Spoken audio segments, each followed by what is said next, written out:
Salut la famille, bienvenue sur la chaîne Votre Rendez-vous pour l'actu algérienne sans filtre et avec toute la fierté qu'on porte dans le cœur.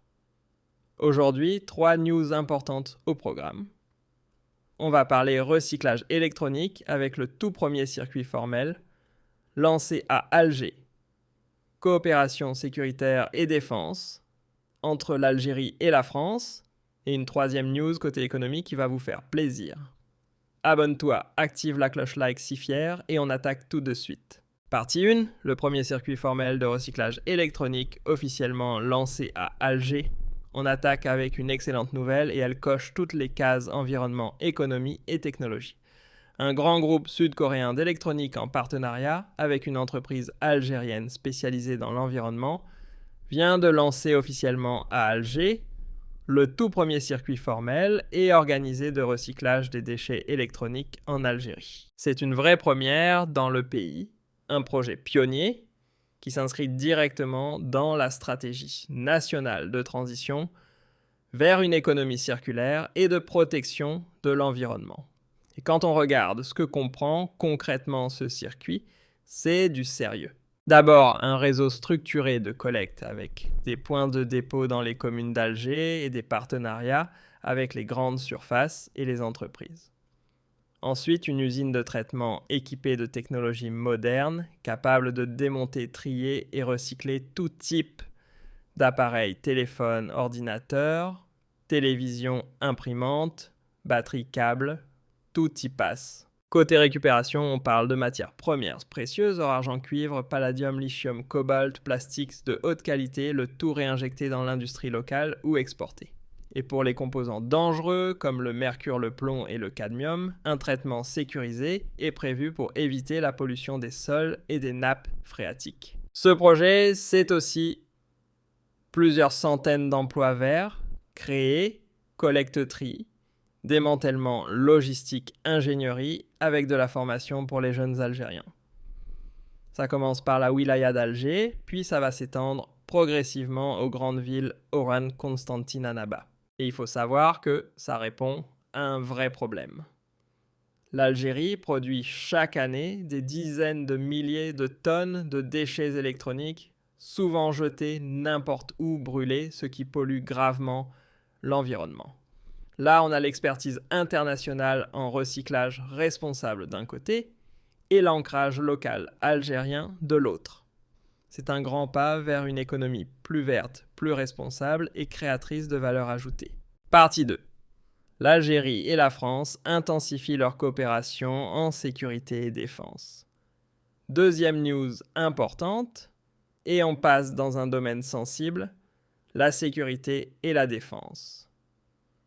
L'Algérie et la France ont décidé d'aller plus loin dans leur coopération sur ces sujets stratégiques. Et selon des sources concordantes et des déclarations officielles, ce renforcement touche plusieurs axes majeurs. Premier axe, la lutte contre le terrorisme et le crime organisé au Sahel. On parle d'échanges accrus de renseignements, de coordination des opérations de surveillance et de soutien logistique mutuel pour contrer les groupes djihadistes encore actifs dans la région. Deuxième axe, la surveillance des frontières, avec un renforcement de la coopération pour mieux contrôler les flux migratoires irréguliers et lutter contre la traite humaine et le trafic de drogue. Troisième axe, l'échange d'informations et de renseignements avec un partage plus fluide des données sur les menaces sécuritaires, notamment via des cellules mixtes. Et quatrième axe, la formation et l'équipement. Un programme renforcé pour les forces de sécurité algériennes gendarmerie, forces spéciales services de renseignement, mais sans transfert de technologies sensibles, ni de système d'armement majeur. Maintenant, il faut être lucide. Cette intensification intervient dans un contexte complexe. Entre Alger et Paris, les tensions politiques sont récurrentes. Mémoire coloniale, visas, expulsions. On connaît la chanson. Mais il y a aussi un réalisme partagé parce que les deux pays ont des intérêts communs évidents. La stabilité de la région sahélienne, la lutte contre le terrorisme islamiste et le contrôle des flux migratoires vers l'Europe. L'Algérie, de son côté, reste très ferme sur sa souveraineté. Pas question d'accepter la moindre forme d'ingérence militaire ou politique sur son territoire. Elle insiste pour que cette coopération se fasse dans le respect mutuel et sur une base d'égalité. Paris, de son côté, cherche à maintenir une influence dans la région, tout en profitant de l'expertise algérienne sur le terrain sahélien. Ce rapprochement sécuritaire est donc pragmatique, mais il faut le dire, il reste fragile et sujet à des hauts et des bas selon le climat politique entre les deux pays. Partie 3. Les réserves de change de l'Algérie en forte hausse. Troisième news du jour, et celle-là, elle est positive et rassurante pour l'économie nationale. Les réserves de change de l'Algérie continuent de grimper de manière significative. Selon les dernières données de la Banque d'Algérie, les réserves officielles ont franchi un nouveau palier important en dépassant les 70 milliards de dollars en 2026. Et ça, c'est du concret. Alors, qu'est-ce qui explique cette hausse? Plusieurs facteurs. D'abord, la bonne performance des exportations d'hydrocarbures, pétrole et gaz, portées par des prix relativement favorables sur le marché international. Ensuite, la maîtrise progressive des importations, grâce à la politique de rationalisation et au développement de la production locale.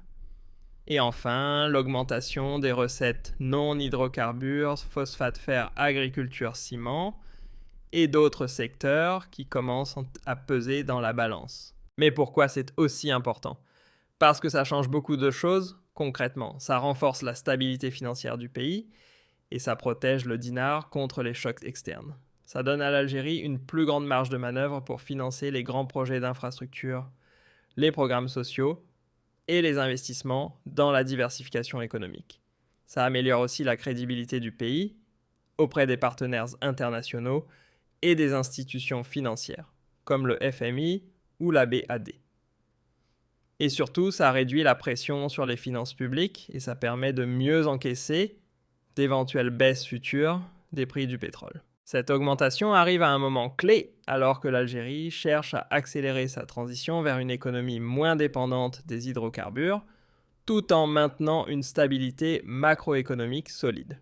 C'est une bonne nouvelle qui contraste clairement avec la situation de nombreux pays voisins et qui renforce la confiance des Algériens dans la gestion économique du pays. Voilà les amis, c'est la fin de cette actu algérienne du jour.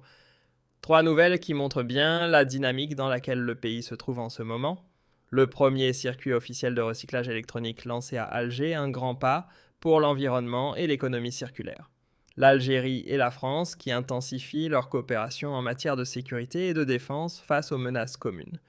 Et les réserves de change qui continuent de grimper, renforçant la stabilité financière du pays. L'Algérie avance sur plusieurs fronts en même temps, protection de l'environnement, renforcement de sa sécurité et consolidation de son économie. Et ça fait plaisir à voir. Merci infiniment d'avoir regardé jusqu'au bout, ça me touche vraiment. Si cette vidéo vous a plu et vous a rendu fier, mettez un gros like, abonnez-vous et activez la cloche pour ne rien rater des prochaines actus. Partagez à la famille, aux amis et à toute la diaspora, c'est important. Quel sujet vous a le plus intéressé aujourd'hui? Le recyclage électronique, la coopération avec la France ou la hausse des réserves de change? Dites-moi en commentaire, je lis tout. Qu'Allah protège l'Algérie, bénisse notre peuple et guide nos efforts. Vive une Algérie forte, souveraine et prospère. Salam alaikum, à demain, Inch'Allah.